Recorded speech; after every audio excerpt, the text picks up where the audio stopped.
আসসালামু আলাইকুম রহমতুল্লাহ। আমরা সবাই একদিন দাঁড়াবো আমাদের রবের সামনে। সেদিন টাকা পয়সা পরিচয় ক্ষমতা কিছুই কাজে আসবে না। জিজ্ঞেস করা হবে তিনটি প্রশ্ন। আজকের এই ভিডিওতে আমি সেই প্রশ্নগুলো সম্পর্কে আলোচনা করব। ভিডিওটা মনোযোগ দিয়ে শেষ পর্যন্ত দেখুন।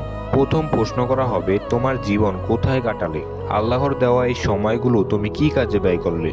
তুমি কি দুনিয়ার সামান্য সুখের জন্য তোমার জীবনটাকে হারাম কাজে কাটালে? দ্বিতীয় প্রশ্ন, তোমার জ্ঞান ও বিবেক দিয়ে তুমি দুনিয়াতে কি করলে?